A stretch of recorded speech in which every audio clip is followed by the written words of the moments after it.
We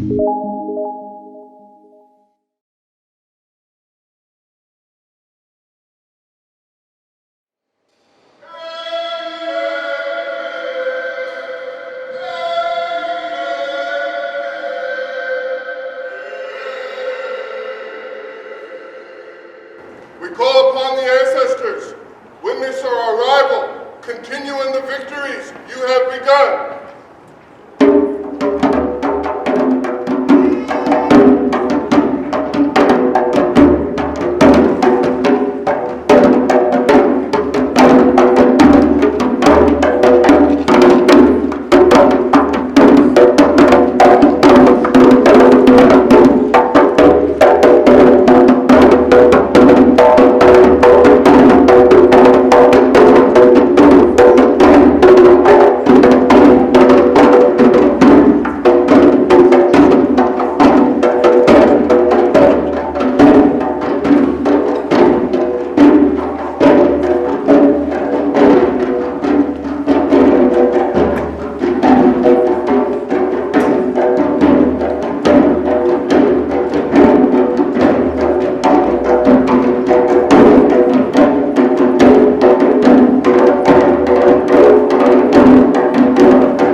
The theme for the 2020 Black History Month program is Ukumbushu, which is Swahili, meaning remembrance, and Sankofa, which is Akan, from the Akan people, which means looking back, taking from the best from the past, and moving into the future.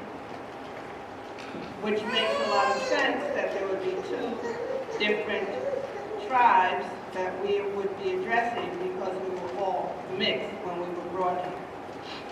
I have crossed the water. I have lost my tongue. From the root of the old one, a new one has sprung.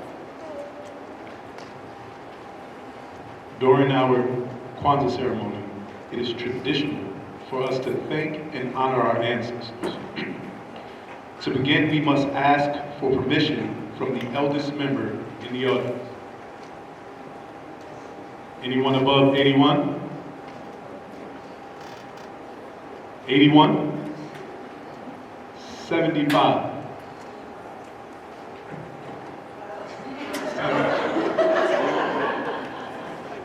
Do we have your permission to proceed?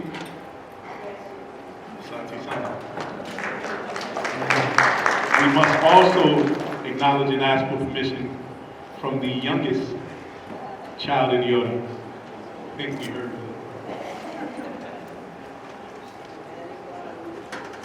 6, 7, 7. We have your permission. Do we have your permission to proceed? Asante-san. Also, really quick, is there anyone with a child, carrying a child? It's all right because we're all pregnant with the potential to carry on these principles. So asante sana.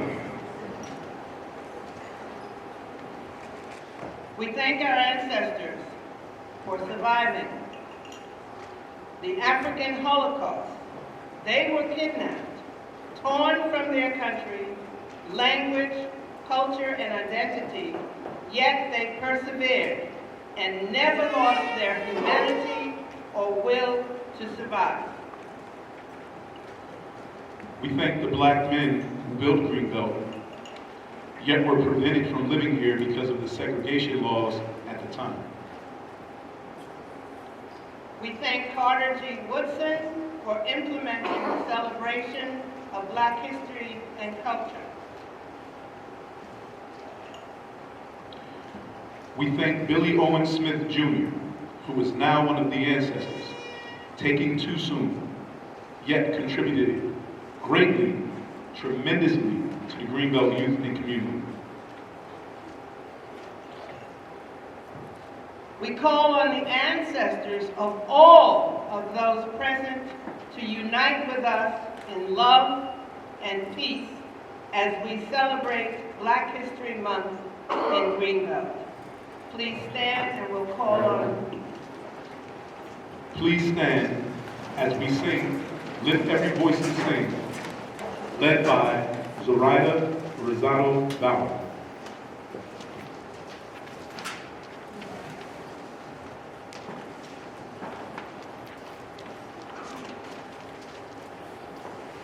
Lift every voice and sing, till earth and heaven ring with the harmony of liberty. Let our rejoicing rise high as the listening skies. Let every sound loud as the rolling sea. Sing out a song full of the faith that the dark has brought us. Sing out a song full of the hope that the present has brought us. Facing the rising sun of a new day begun, let us march on till victory is won. God of our weary years, God of our silent tears, Thou who hast brought us thus far on the way, Thou who hast by Thy might led us into the light. Keep us forever in the path we pray. Lest our feet stray from the places of God where we met Thee. Lest our hearts, drunk with the wine of the world, we forget Thee. Shadow beneath Thy hand, may we forever stand. True to our God, true to our native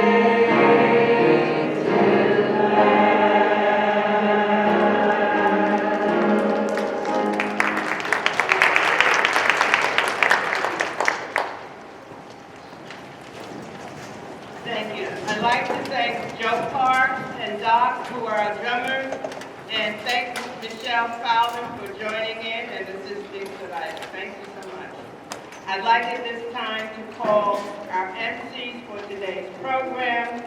Emmett Jordan, our Mayor Pro Tem, and Nicole Williams, our newest delegate for District 22.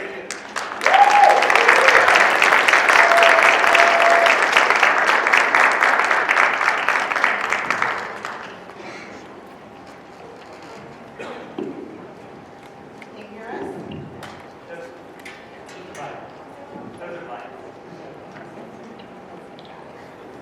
Okay, well, welcome everyone to the second annual Black History Month program here for the city of Greenbelt. I'm Nicole Williams, one of your MCs for the day. And I'm Emmett Jordan, Mayor Pro Tem. Welcome. It's a beautiful day in Greenbelt. What a beautiful day to commemorate Black History Month. Absolutely, absolutely.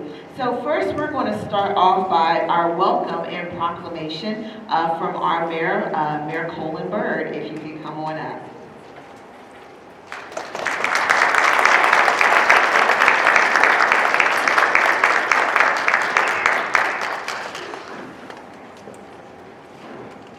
Thank you, Delia Williams, and again, congratulations. Thank you, Mayor Pro Tem Jordan, for you guys together emceeing this program. I will be very brief. I just want to read a proclamation on behalf of the city of Greenbelt, recognizing Black History Month ceremony. It reads as follows. Whereas Black History Month is observed in February of each year and affords special opportunity to become more knowledgeable about Black heritage, and to honor the many Black leaders who have contributed to the progress of our nation. And whereas during Black History Month, we celebrate the many achievements and contributions made by African Americans to our economic, cultural, spiritual, and political development. And whereas such knowledge can strengthen the insight of all of our citizens regarding the issues of human rights, the great strides that have been made in the crusade to eliminate the barriers of equality for minority groups, and the continuing struggle against racial discrimination and poverty. And whereas the city of Greenbelt continues to work toward becoming an inclusive community in which all citizens past, present, and future are recognized and respected for their contributions and potential contributions to our community. And whereas remaining hopeful and confident about the path ahead, and at a time to acknowledge the courageous fight for the rights, liberties, and freedoms of all Americans, the Greenbelt Black History Month Committee observes and honors Black History Month and encourages educators, students, families to learn about the heritage and achievements of African Americans through programs and activities generated by the committee. And now therefore I, Colin A. Byrd, hereby proclaim the month of February 2020 as Black History Month in the city of Greenbelt, and urge our citizens to join together in the celebration through participation in events like this one provided by the Greenbelt Black History Month Committee. And if I can, the chair of that committee, Dr. Lois Rosado, if you could come up and look at me.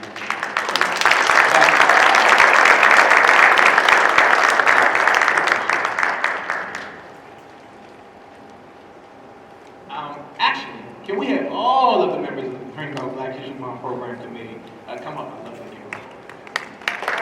Give them a hand.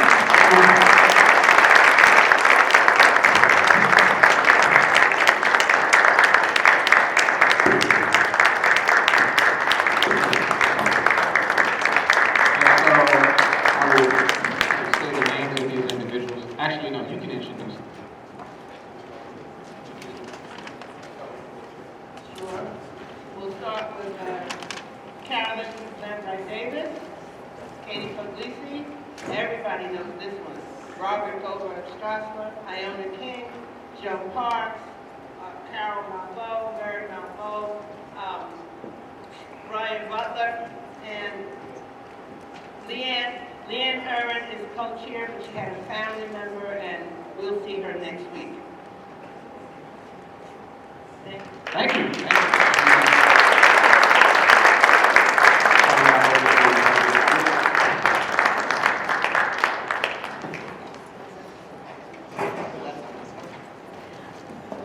Okay, thank you so much, Mayor Byrd, for that wonderful welcome and proclamation. So, Emmett, you want to introduce our... Go ahead. All right, so first up, we have Kids in the Dream. which is a wonderful organization that was founded in December of 2018.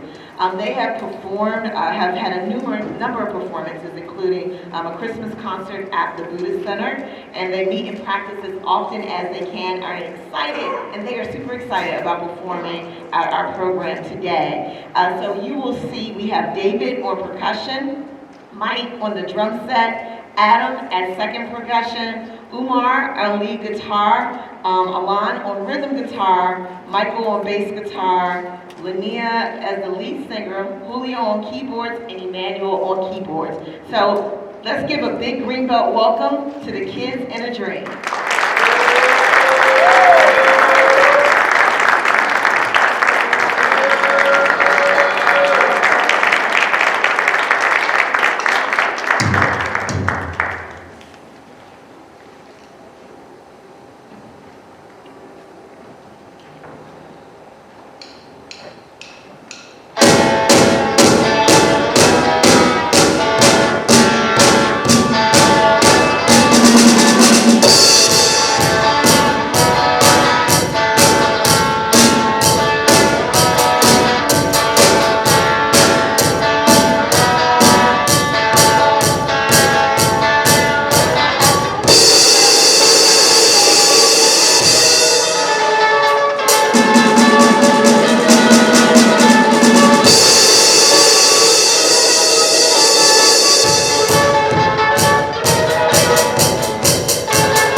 Give it up for Kids in the Green.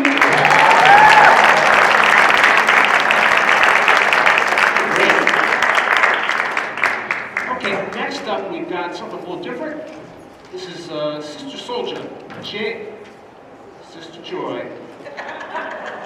She is. JJ Sister Joy Matthews Offer was appointed as the first poet laureate of Prince George's County in September of 2018 to serve a 3-year term supporting and promoting poetry, culture, and literary arts. She is an author and arts advocate. She has produced and hosted the award-winning poetry-based cable television program Sojourn with Words since 2005. Sister Joy has received numerous awards and recognitions for her poetry and literary work. I'd like to introduce to you now Sister Joy.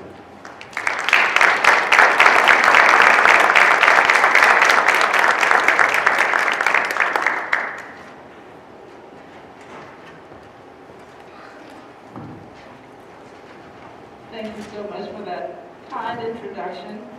I can count on 4 hands the number of times I've been introduced as Sister Soldier. That's not uncommon. I haven't figured it out yet. But I'm very honored to be here. Thank you for having me, and what a wonderful turnout. Give yourselves a round of applause. As you said, I'm Sister Joy. I am your poet laureate. So for all the would-be poets and the know that you're a poet and that never thought about poetry before, I hope you'll consider poetry. I have some handouts on the table in the back, and maybe you'll take a few handouts and see what you come up with. You can do it on your own time, not here today. My partner today, djembe drummer extraordinaire, Doc Powell.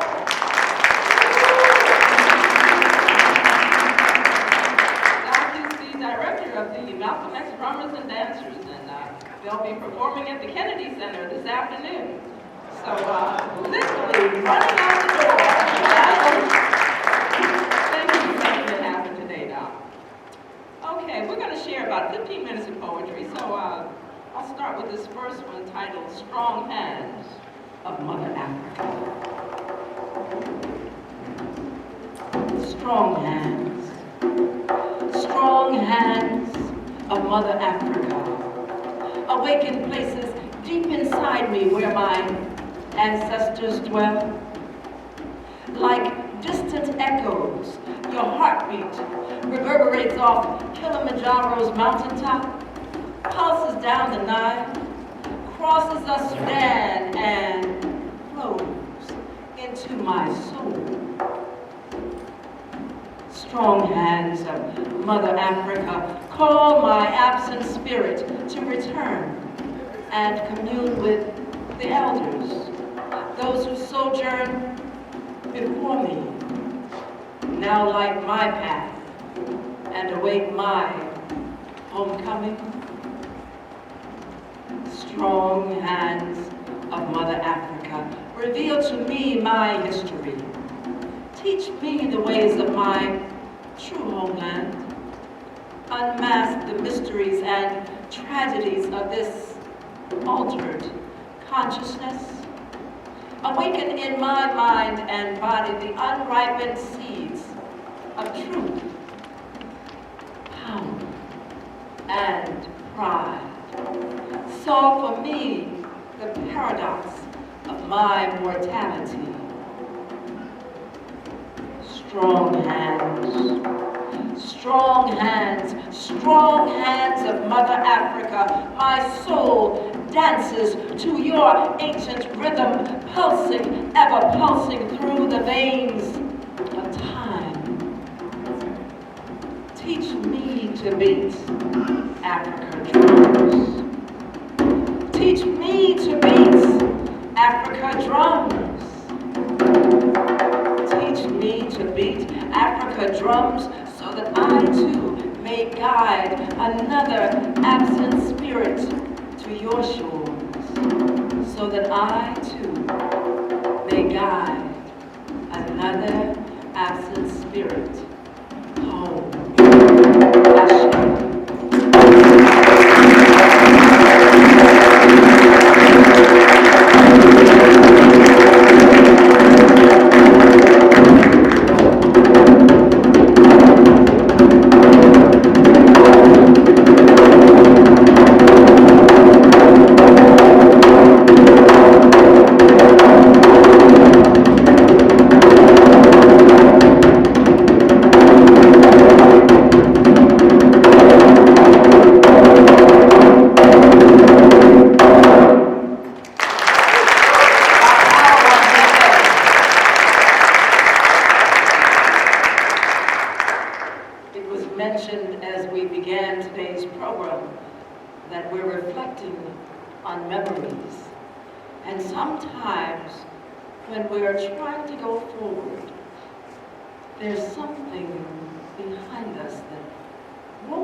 This next piece is titled, Get Out of My Way.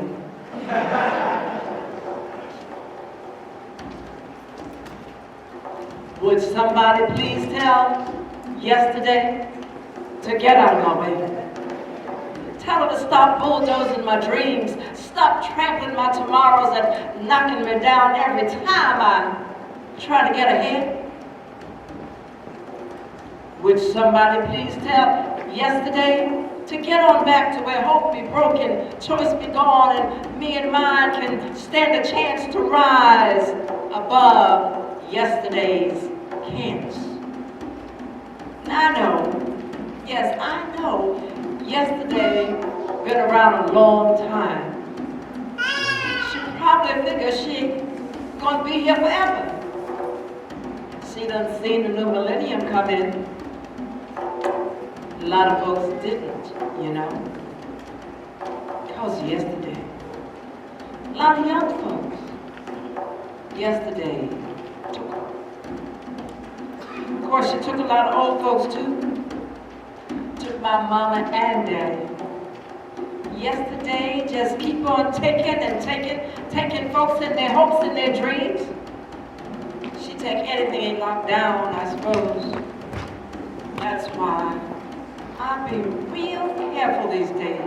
Because I'm tired of yesterday just showing up all over the place. You see, I've been working too hard, trying to keep my stuff together, getting ready for tomorrow. For yesterday to just come up in here and take it all away.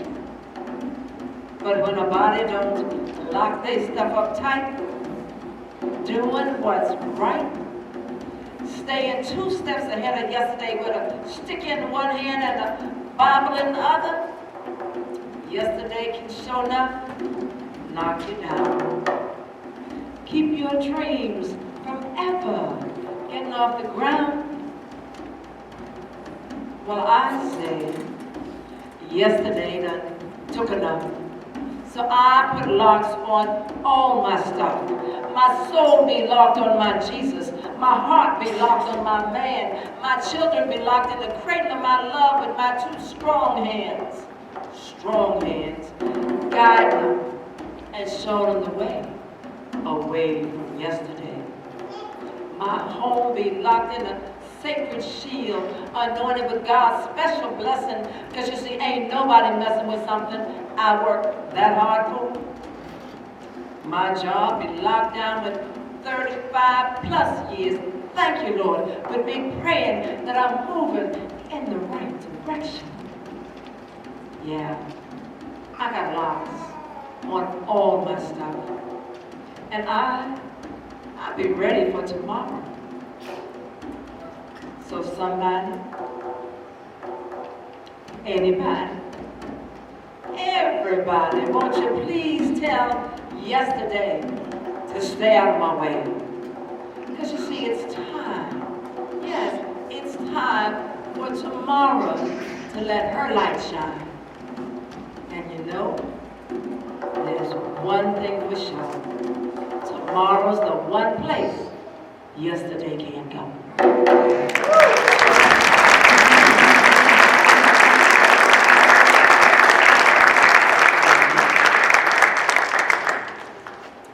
And then sometimes we look to those who came before and we prayerfully learn a few lessons along the way. This is titled Grandmama's Good Life.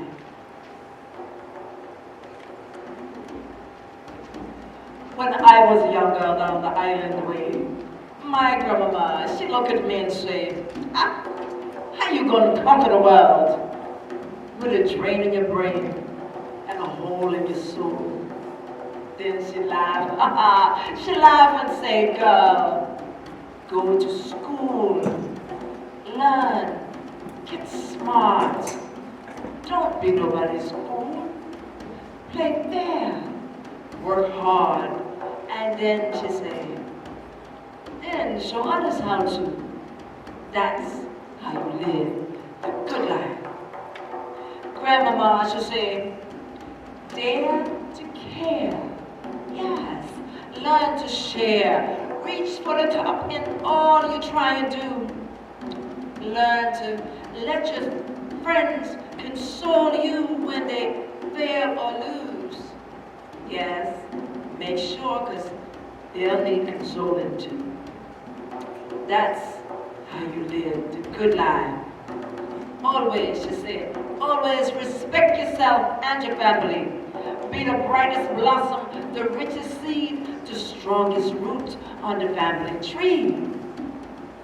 That's how you live the good life. My grandmama, she said, earn your way to a better tomorrow, one that's brighter than today. Touch a lie, right or wrong. Learn, she said, learn that gentle, oh yes, gentle is sometimes tougher than strong. She said, a warm smile opens doors faster than most keys. And that be true in life, I don't care where you be. Don't you want to be living the good life?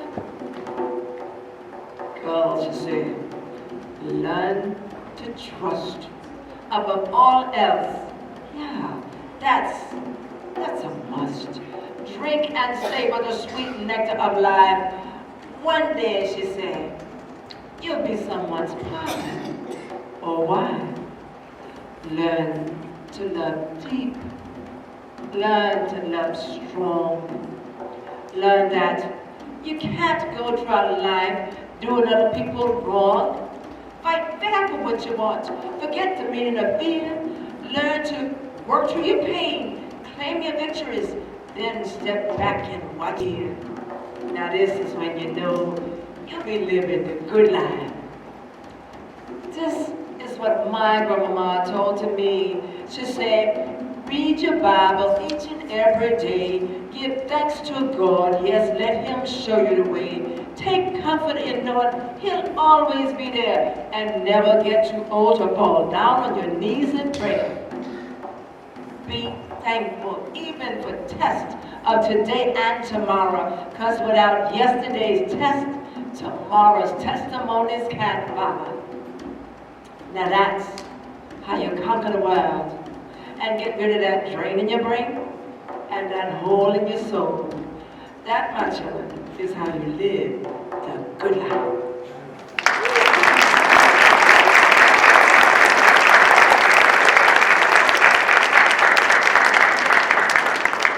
Thank you. Now this next poem that I'll share is one that I just recently wrote because, as you know, we have stepped into a new decade. And the world has much happening, some of which is good, much of which is not. But we all have to hold on to hope, and we all have to find our part in making tomorrow what it needs to be. This poem is titled, To Heal a Wounded World. It is my inaugural poem for the new decade.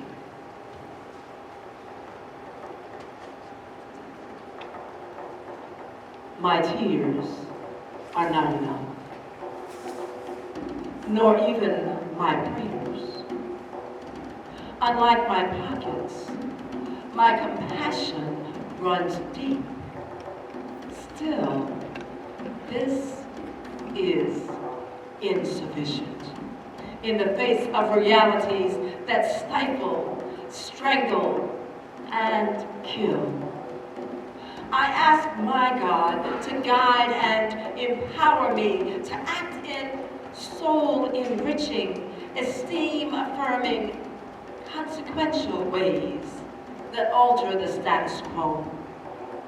To ignite in me a righteous will that indignantly shames injustice, is contagious, and by its very existence challenges bigotry, maniacal tyranny, self-aggrandizement, and hate, all of which run rampant on this planet and in this country. I lift my voice against them, not softly or with plea, but with rancor and rage, for I too am afflicted by the influences, the swill that swirls about me.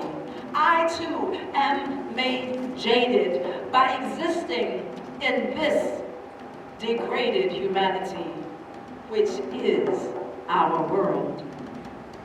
Yet I still stand in resistance. Still lift my voice, wave my flag, still deny and defy the scourge that oppresses, that would annihilate all who are unlike them. My strength may seem insufficient in the face of such huge opposition, but still I come. My voice may seem a whisper to some, but I persist, still sing my best song of love. My words are victorious and yes, contagious, for they are words of life. They come from a soul connected to a source greater than any from dungeon or abyss. They radiate with light and power, showering down an unstoppable rain that brings life to all it touches. These are my words, my song of life, and I share them freely, powerfully, with all who seek strength to save and set free. They grow even amid these days of doom and gloom. Watch my catch hold of their fragrance as they blossom into bouquets. They have a power all their own. But as amazing as they are, their power is not fully unleashed until they join with yours.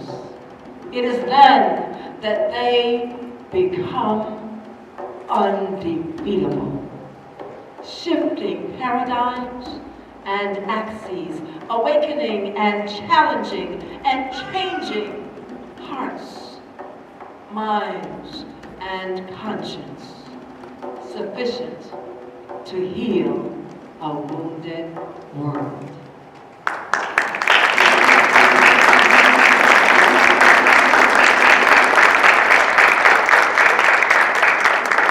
And I'm going to close out on a lighter note.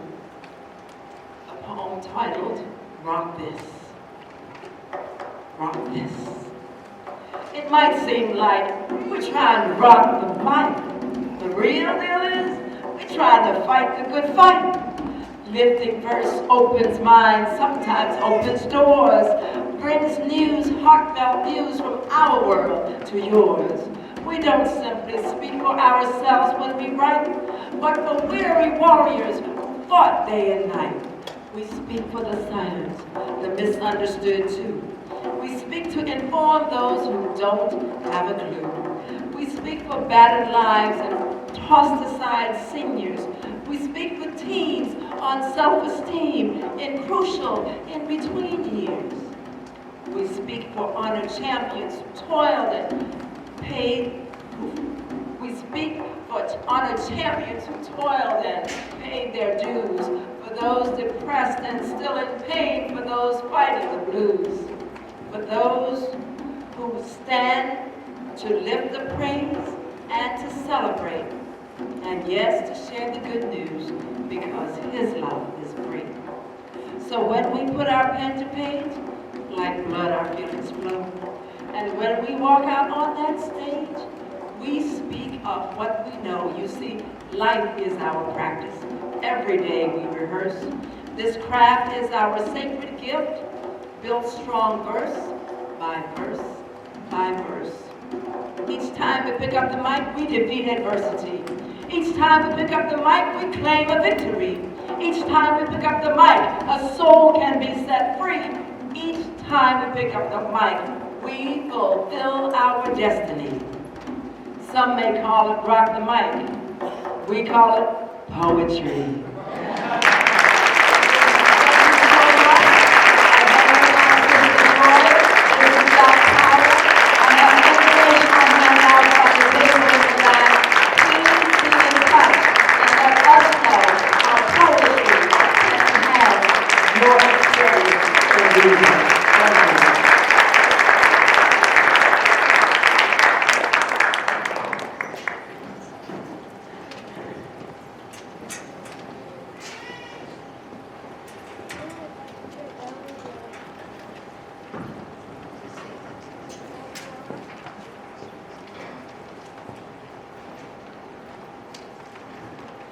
Sister Joy and Dr. Powell, let's hear it for them.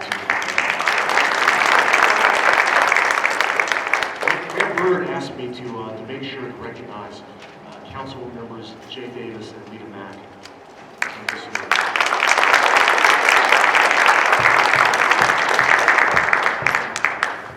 Okay, next we will have the Belly Dancers of Color Collective, which was founded in 2015. The members have studied for 5 years with Dr. Amen and received the BOCA Belly Dancing Training Certificate. They blend traditional belly dance from Africa, the Caribbean dance styles, and the purpose of the collective is to help energize and soothe and heal and help students gain an appreciation of their body, no matter the shape or size.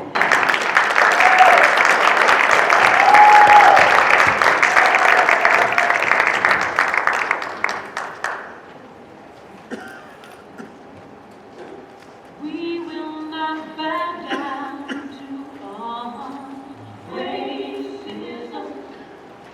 We will not bow down to injustice. We will not bow down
Okay, let's give it up again to the Relevances Color Collective. The image you're going to show the Relevances put on? Maybe not? Oh, okay. Oh, well. Thought I tried. Well, you want to introduce our next person? Yeah, next up is our keynote speaker. It's Chris Haley. Chris is the director for the study of the legacy of slavery in Maryland at the Maryland State Archives. And he's also the director of the Utopia Film Festival in Prince George's County. It's well known to the city of Greenbelt and throughout the state of Maryland and beyond. He currently serves on the advisory board of the Annapolis Film Festival, the Kunta Kinte Alex Haley Foundation, and the Jack Savage Foundation. His 2004 script, Reconciliation Walk for Slavery and Penitence, held in Annapolis, helped garner the Maryland Tourism Council Global Marketing Award for the Kunta Kinte Alex Haley Foundation. Mr. Haley is an actor, he's a performer, he's a writer, he's appeared in HBO's The Wire, he's well known in Greenbelt and throughout the world. Ladies and gentlemen, I'd like to bring up Chris Haley.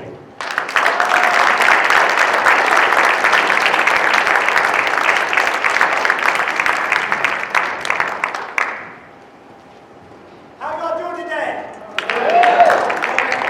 As the Honorable Pro Temp mentioned, there he is now, before he does his belly dance.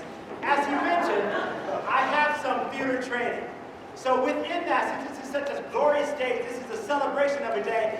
As an actor, there are some times when I come on to do a talk or to do a presentation or whatever, that there's some kind of motivation I get. And since this is a celebration of African American history in Greenbelt, as well as Prince George's County, as well as the nation, the United States of America, I'm going to ask for indulgence if you can help me sort of get this party started, so to speak.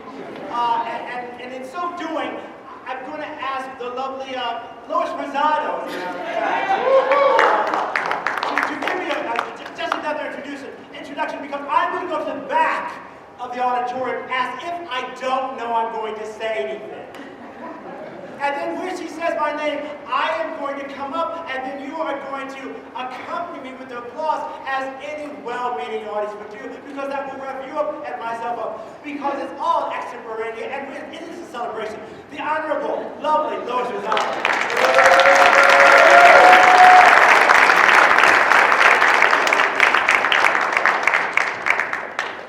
Stepping into the void now.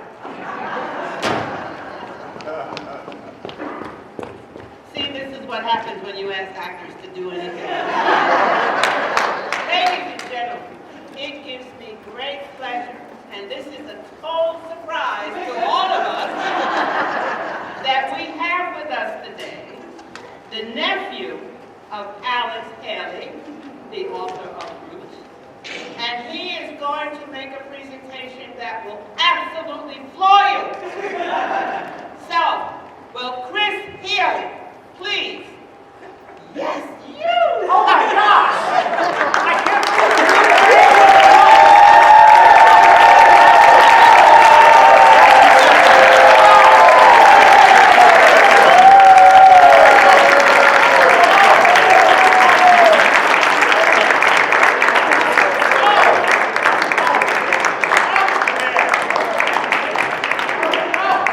Such a soldier!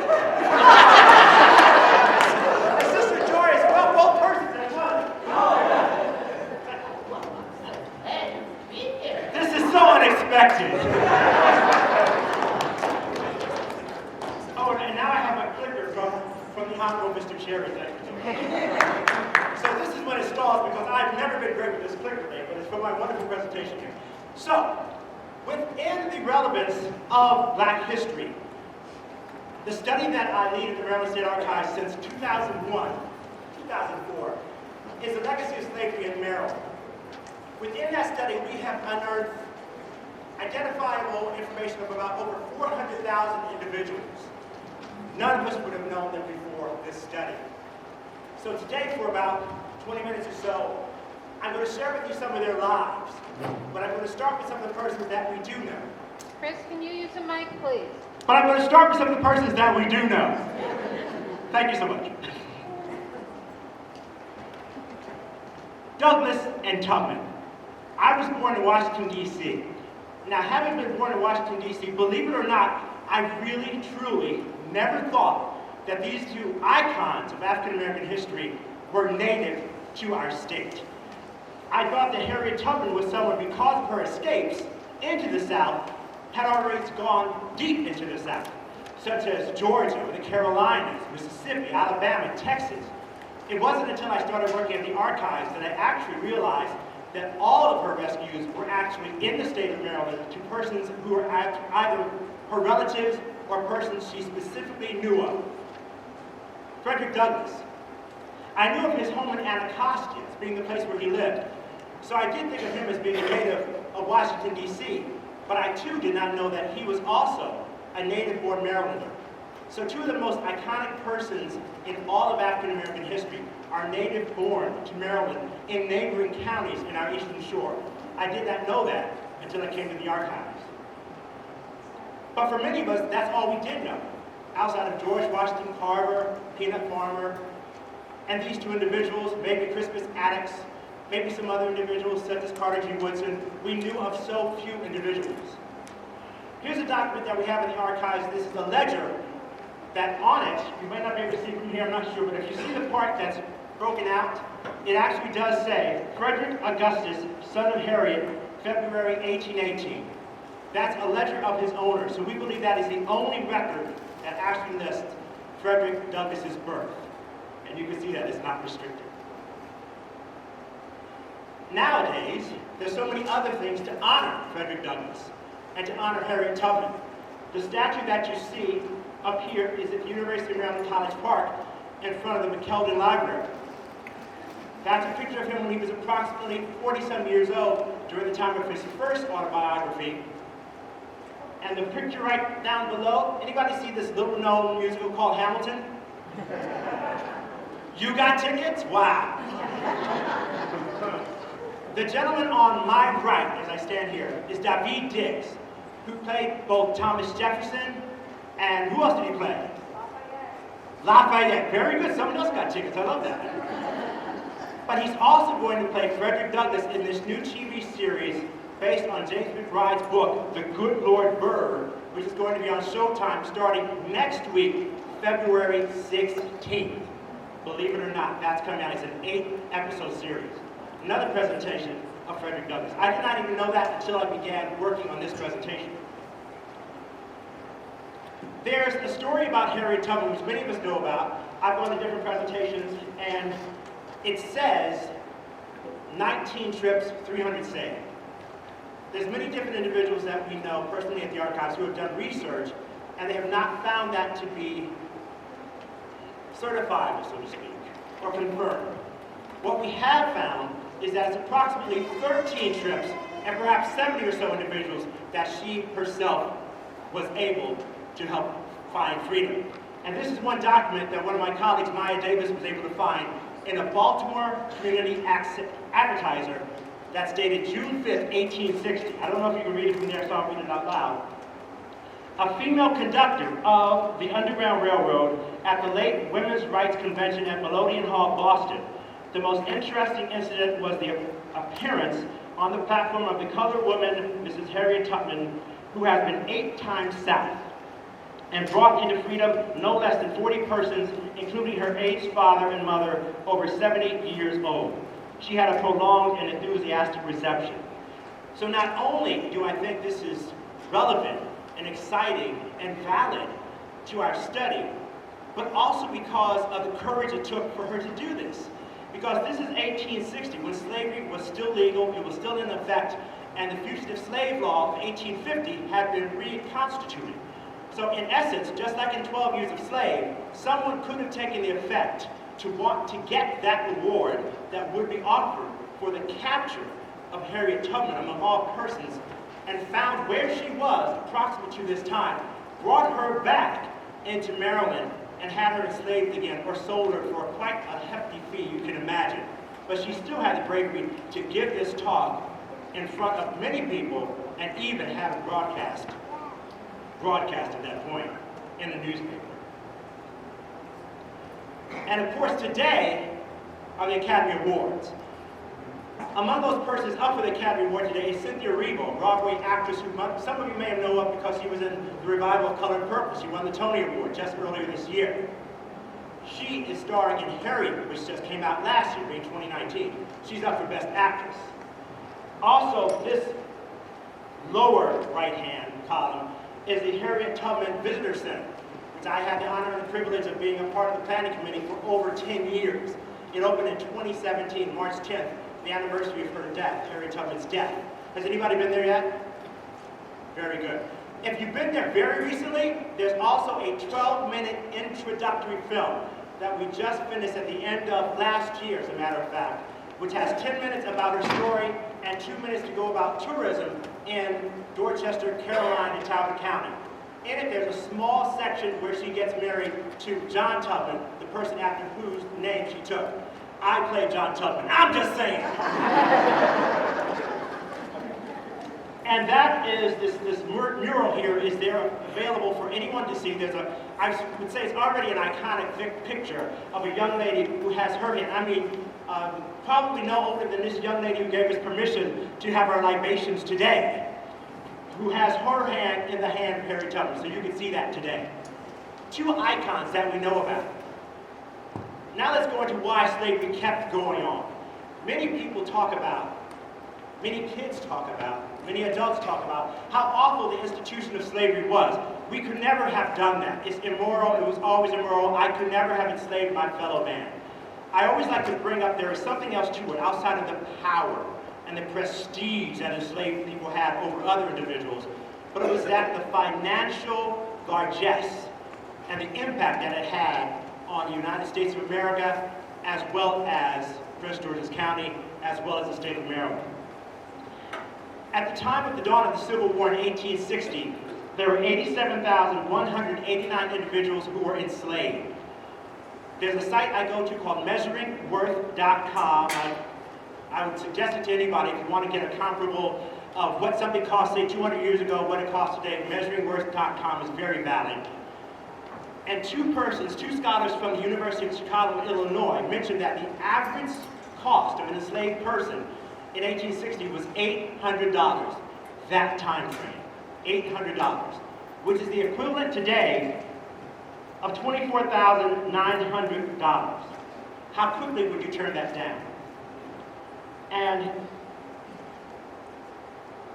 $800 or $24,900, 2017, times 87,189 is $2,118,692,700.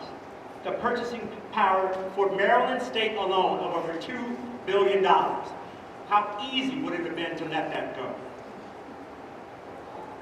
For Prince George's County alone in 1860, the total population, black and white, 23,327 individuals.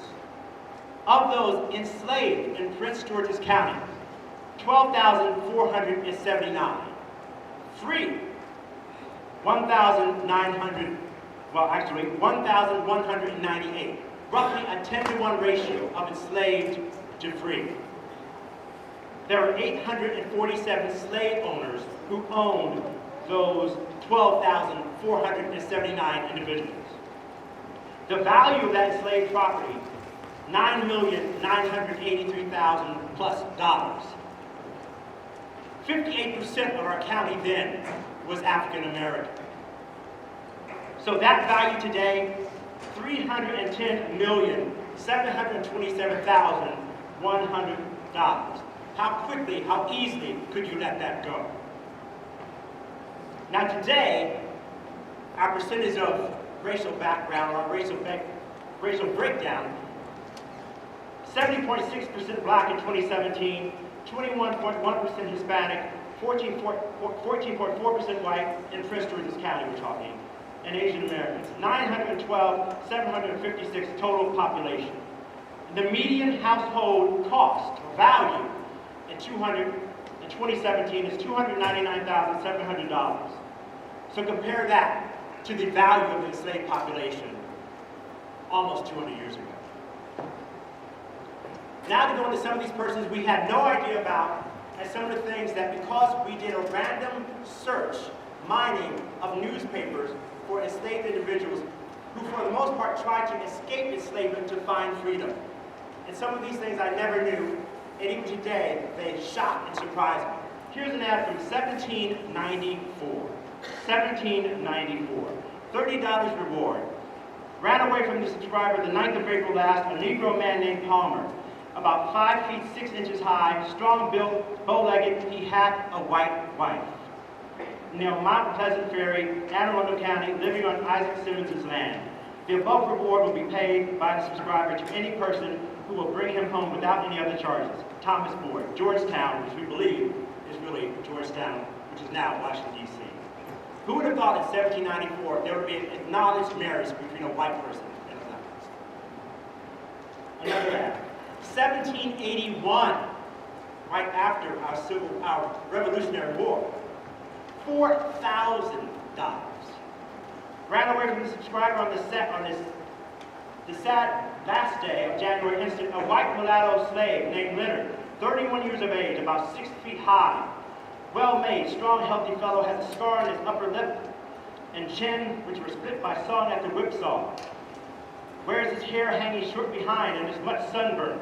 Had on when he went away a short blue cloth coat and waistcoat, leather breeches, white yarn stockings, and took several pairs of shoes, etc. with him. He is a carpenter by trade and took with him some carpenter tools and joiner's tools.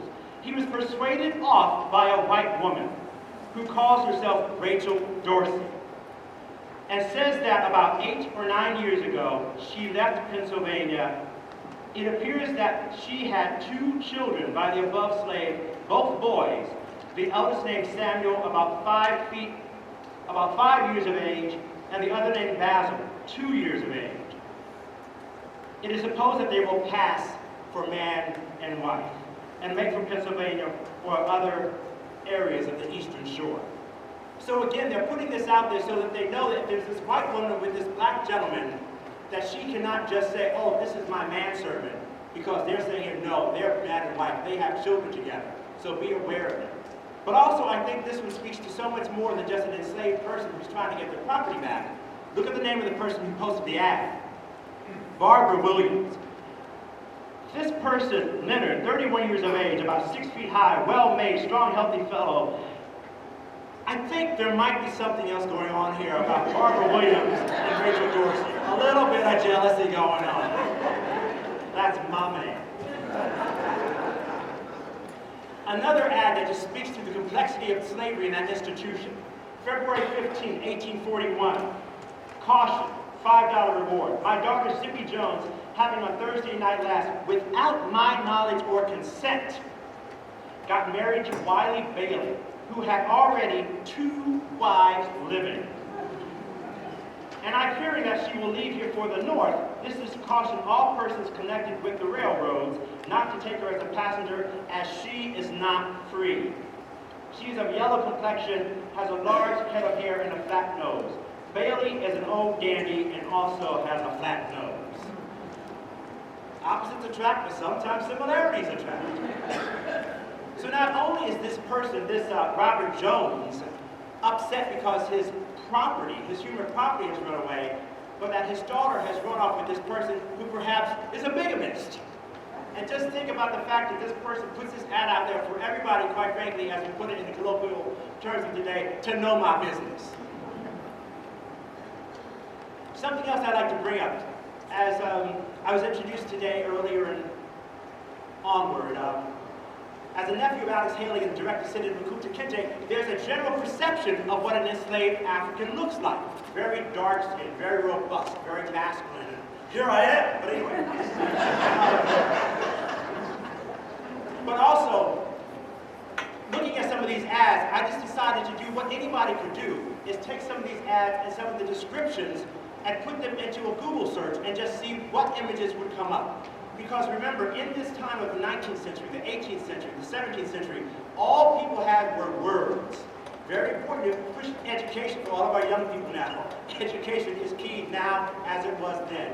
Words. Use your word, as Sister Joy so excellently did for us today. Use your words. That's all they had to get their property back. So for this ad here on the top right-hand side, $25 reward for the apprehension and return to him of a mulatto boy named John, who ran away from him on Sunday week. He is of a very light complexion, blue eyes, and has light brown straight hair, is about 5 feet 7 or 8 inches high, and has a joint off the forefinger of his hand. Do I have any idea if that image is really of him? Of course not. But just using those words, that's one of the images that people who are searching him out for that reward would have had their eye out to look for. And this other one, with this very beautiful young boy here, was committed to the prison of Washington County, D.C. on the 17th of October, William Thomas. He says he is free, Negro man. He says he came from New Orleans, had on when committed, gray castanet coat and pantaloons and white hat about half worn. He is very bright, nearly white.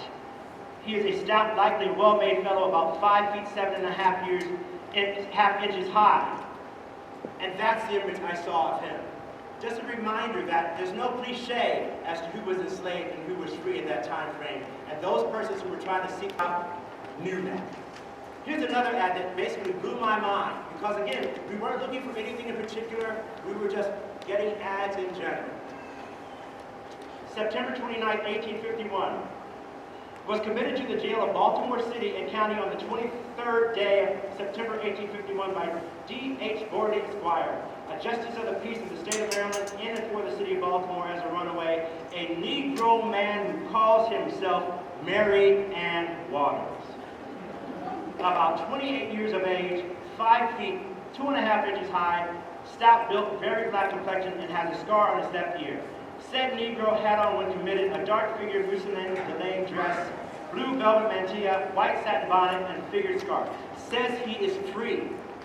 Was born in Elkridge and has been hiring out in the city of Baltimore as a woman for the last 3 years. The owner of the above described Negro is requested to come forward, prove property, pay charges, and take said Negro away. Otherwise, he will be discharged according to law. William H. Councilman.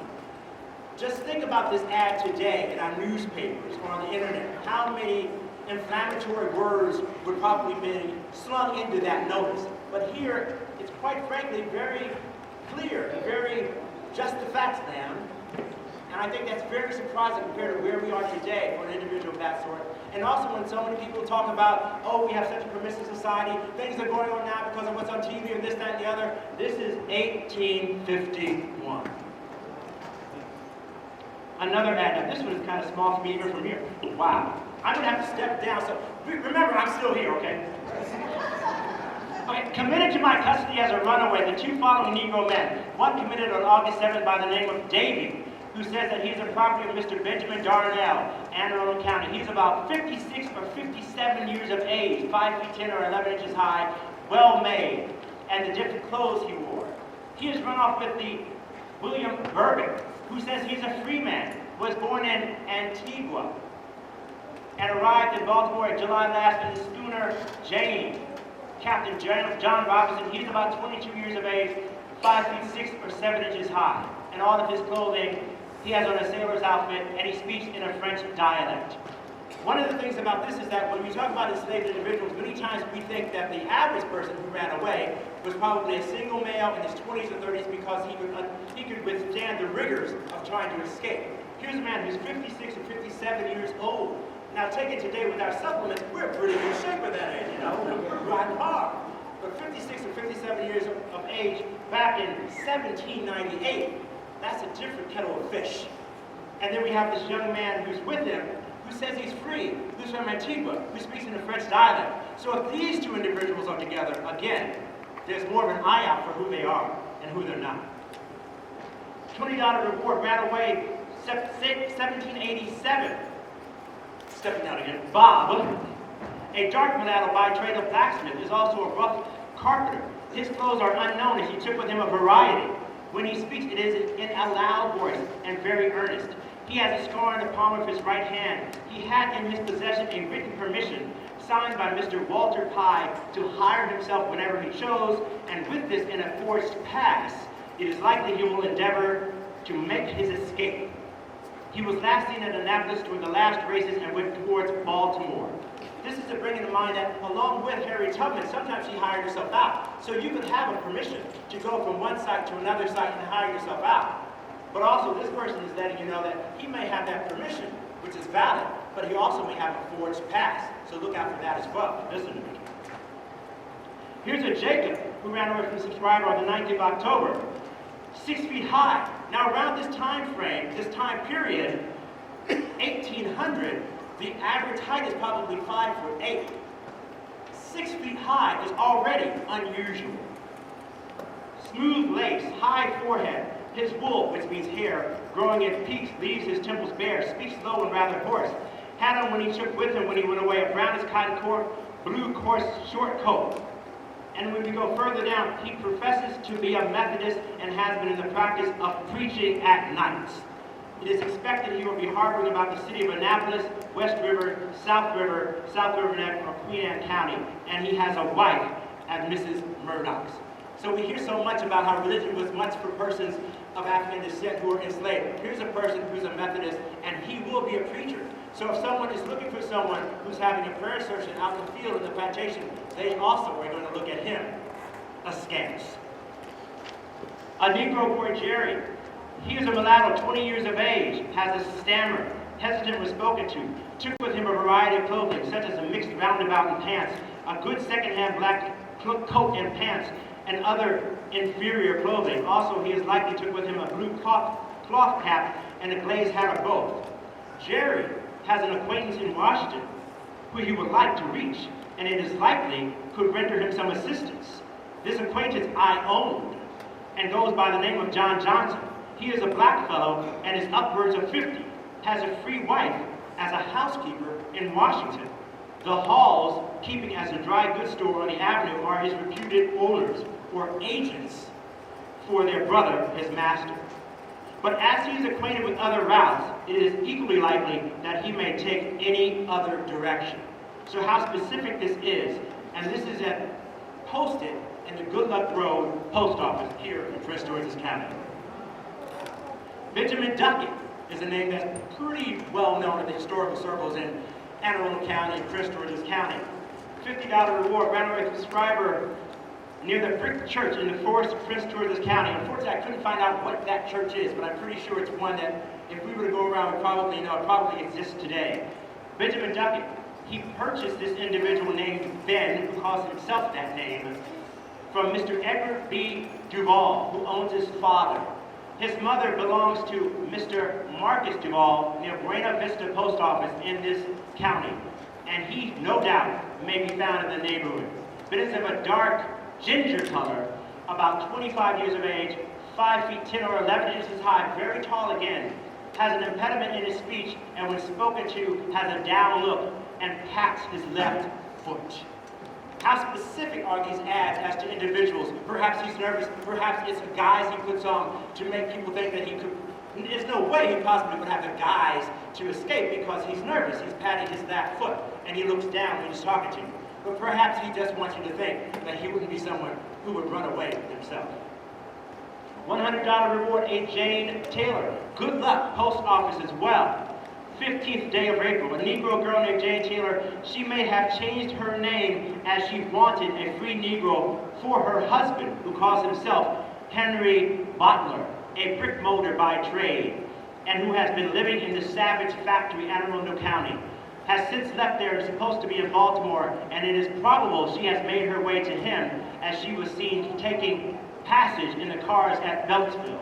She was living with Mr. Thomas Lansdale, Savage Factory, Anne Arundel County, had on when she absconded a calico dress, straw bonnet, and dark shawl. Jane is about 5 feet high, very likely, and of a fine countenance. Full suit of hair and a fine yellow complexion, and she has had the smallpox, which shows very plain at the time, and is about 21 years of age. So, very light-skinned, very short, possibly passing for a free person as well. I've mentioned committal notices a lot. If any of you saw 12 Years a Slave, you know that he was free and he was caught. And people did not believe that he was free because they just didn't believe his papers, or perhaps in some cases people could not read. So here's what the law was that allowed people to be taken, the committal law of 1802. An act relating to runaway servants and slaves, Laws of Maryland, 1802, Chapter 96. Law mandated sheriffs to place notices within 15 days of committal and to place the notices in the newspapers of Washington, D.C., Baltimore, Easton, as well as any other appropriate press. If, after 60 days, the suspected fugitive had not been claimed and or the fees associated with his incarceration had not been met, law required the sheriff to advertise a public sale within 3 weeks of the announcement. The only protection given the prisoner was a restriction that the purchaser could not take his purchase out of state for 2 years. And this benefited the late arrived initial owner more so than that of the sold off slave. So within 2 years you could be free. But if no one found out about you, because again, this is years, decades, a century ago. You don't have a cell phone, you don't have Instagram, you don't have Pinterest, you don't have anything we have today. You're just wishing upon prayer by prayer that somebody will find out and hear about you and come to claim your freedom. So here's where it gets really amazing. We know that slavery in Maryland ended November 1st, 1864 because of the passage of the Maryland Constitution, not because of the Emancipation Proclamation, which was only for those states in rebellion. So what did they care about what Abraham Lincoln said, because they didn't care about Abraham Lincoln? So that day mattered not to enslaved African Americans in Maryland. This is the vote. This is the tally of the vote for Maryland for the Constitution. The last note you probably can't see. The soldiers' vote for the Constitution means you were for the end of slavery, among other items on the Constitution. Against means you were not for it. The final tally before we get to the soldiers' vote was 27,541 for the passage of the Constitution, 29,536 against the passage of the Constitution. The soldiers' vote of the federal troops was then added to that vote, because as you see then, it did not pass initially. But after the soldiers' vote was added, the final tally was 30,174 in favor, 29,799 against. So the passage of the 1864 Constitution, which ended slavery in Maryland, passed by 375 votes. Here in Prince George's County, just by instance, as I said, it was a 10-to-1 ratio. The voting here was 149 for passage. However, it was 1,293 against. Now, in that difference of what we had in the passage, when we had the most enslaved county in all of the United States of America, certainly in Maryland. Oh, certainly, thank you very much. Lois is always keeping me decent, she really does. In this time, where in 1860, in Maryland, we had the most enslaved population for all of the state by a 10-to-1 ratio. In Baltimore City, it was the opposite. It was the most free persons in Baltimore City. Now today, we are, according to an article in the Washington Post in 2015, Prince George's County is one of the richest majority African American counties in the United States of America. And within that, in our small little city of Greenbelt, within the last few years, we finally have an African American mayor, the first African American mayor, Emmett Jordan. The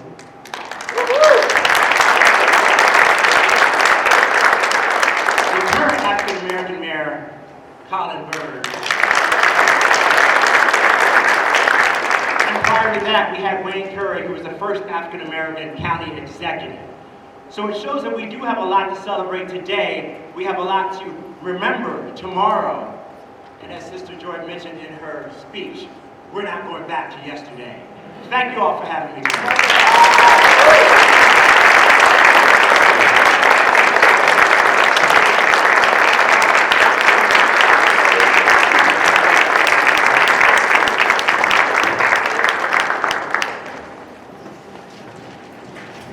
And now for more belly dancing.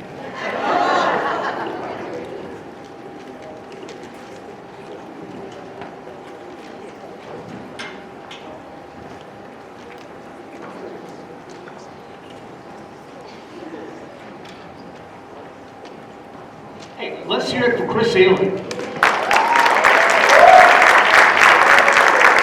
amazing man, so creative, and it's interesting to see his quote-unquote serious side. He's a scholar, he's an actor, creative person, and he's very, very active here in Greenbelt. Of course, his brother, Alan, is very, very educator, very active in the animation community.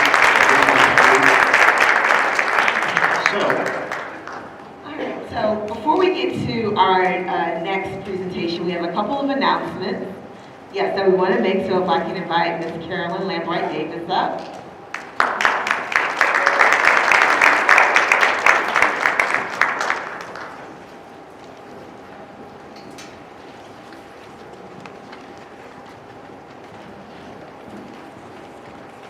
I have some announcements. Sister Joy has left order forms for her books on the back table for those interested. Sunday, February 9th is the New Deal Cafe from 7 p.m. to 9 p.m. featuring One Identity, a group that combines contemporary and R&B music in a unique, energetic performance which grabs the audience from the first note. Then please join us again on join us this Saturday, February 15th, Beltway Plaza Mall, Wellness, Movement, and Inspiration from 2 p.m. to 4 p.m. featuring Padma, Wine, Health and Fitness, instructor Brian Butler and the Cheers Earth Squad, and Katie Gahn and the Drum Circle. And please join us 2 p.m. to 4 p.m. Saturday, February 22nd, the Community Center from 2 p.m. to 4 p.m. Desegregating Greenbelt panel discussion where some of Greenbelt's first residents of color will share their experiences. Then, on Sunday, February 22nd, Old Greenbelt Theater, 1 p.m., Harriet the Movie, free admission. So for Sunday, February 23rd, New Deal Cafe, features Togolese artist Dodo, here traditional Western African rhythm, ritual, and festive melodies from the base of this Togolese artist. Artist exhibit, Romer Bearden, artist is activist and visionary, January 30th to May 1st at the David C. Driscoll Center, University of Maryland. And last, the Maryland Underground Railroad, there's information on the table in the back, brochures.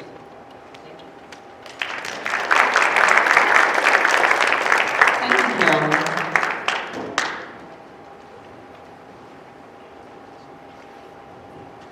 Hey, I'd just like to take a second to recognize some of the sponsoring organizations.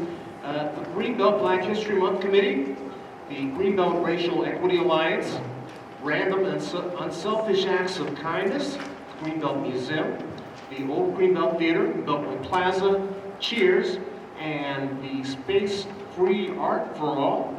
And of course, the City of Greenbelt. I really want to thank the City Council and to thank the Recreation Department, particularly Greg Varda and Chris Cherry for what you've done to make this happen.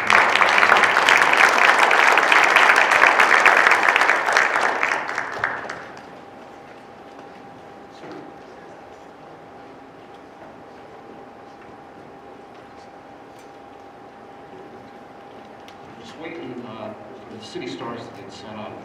I was looking around for some quotes or some interesting things. Are we ready? I was just going to share this quote from a fellow by the name of Ola Joseph. He said, "Diversity is not about how we differ. Diversity is about embracing one another's uniqueness." And that got me thinking about the Greenbelt Community Pledge. The strength of Greenbelt is diverse people living together in a spirit of cooperation. We celebrate all people by sharing together, all are enriched. And that's the spirit of Greenbelt. That's the spirit of the program today, the Black History Month programs this month. Yes, absolutely, absolutely. Okay, so next we will have the Greenbelt City Stars, and if you've never seen them perform, they are absolutely amazing. They were founded in 1991 as a team comprised of jumpers from the ages of 5 to 50. And Yes. And so the Greenbelt City Stars, they've been performing and competing for over 28 years. They've traveled to the Virgin Islands, and to Paris, and to Hong Kong to perform and compete in various events and venues. They believe in the art of jump roping not only develops stamina and endurance and coordination, but also produces discipline, creativity, and self-confidence in our youth. They performed at the White House for President Obama, as well as at the National Cherry Blossom Festival. And so give it up to these amazing jumpers, the Greenbelt City Stars.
how we do it. I do it for the time. They wanna still on it. I ain't talking about no one. Okay, let's go.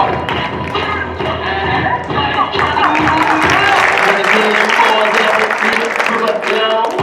Cause I keep one in my car and I got two at home. They different plans, but they do the same thing. Couple years back, so I'm out here facing dragons, I ain't out my mind. They coming for my soul, so it's bad as that.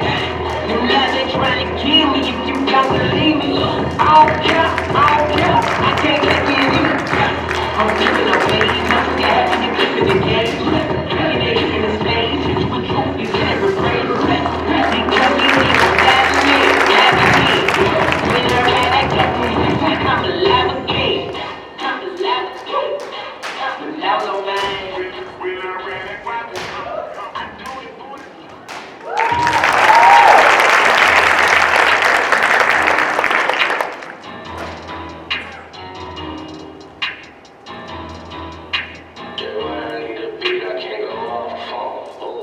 Little Sally Walker walking down the street. She didn't know what to do, so she jumped in front of me. Little Sally Walker walking down the street. She didn't know what to do, so she jumped in front of me. I said, go on, girl, do your thing, do your thing, do your thing. Go on, girl, do your thing, do your thing, stop. Go on, girl, do your thing, do your thing, do your thing. Go on, girl, do your thing, do your thing, drop.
Okay, let's give it up again for the Greenbelt City Stars. That was amazing. Okay. Yeah. Well, I just want to, with the City Stars, I really want to thank Coach Gibbs and Coach Kim, who've been working with young people in Franklin Park for years.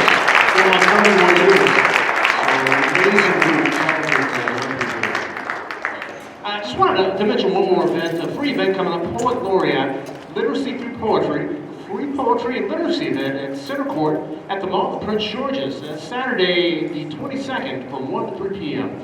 All ages are welcome. Sister Joy. Let's see, next up, we've got the Eleanor Roosevelt Gospel Choir.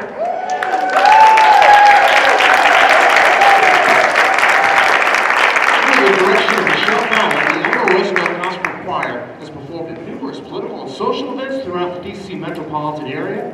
Notable performances include at Vice President Biden's home for Christmas and Black History Month, the Washington Choruses Christmas Concert, Kennedy Center in Strathmore, for Lower Downs for Nancy Pelosi, Reed Temple during the I Sing Scholarship Competition, joint concerts with award-winning gospel artist Yolanda Adams, City Praise, and numerous churches and venues.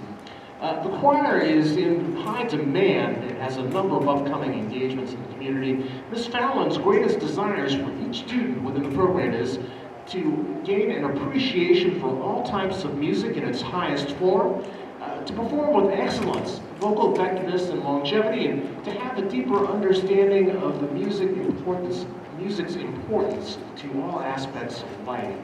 So, ladies and gentlemen, I'd like to introduce to you to come up the Eleanor Roosevelt Gospel Choir.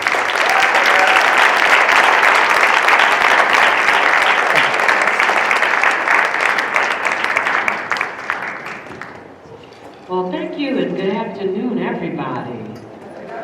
Oh, see, I'm a teacher, and so I always say to my students, when I say hello, I need the response coming back. Good afternoon, everybody.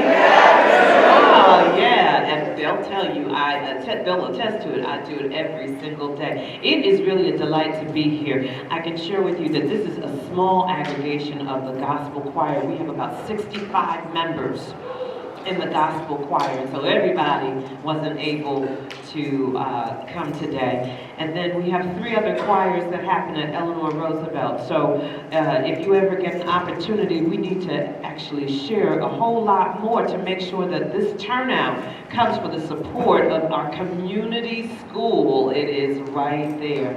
And Mr. Butler's daughter is a representative inside the choir as well. She's not here today, but she's a member of the choir, so it is good to see you also. We're going to do 2 selections for you. The second song that we'll do is really, really well known all over the world. And it was written by a DC native named Richard Smallwood, which is Total Praise. So if any of you know that, feel free to join in with us. And then the first song we'll do for you is sung by Chicago Mass Choir. And it's, if you go to church a lot, you don't have to go to church to enjoy gospel music now. So please don't think that you can't get up on your feet, you can't put your hands together, you can't follow along and figure out what to sing with us. But that one is called Jesus Promised. Right, and so you'll hear it, and it's catchy, and it's fun, and I hope you enjoy it. Thank you so much again for having me.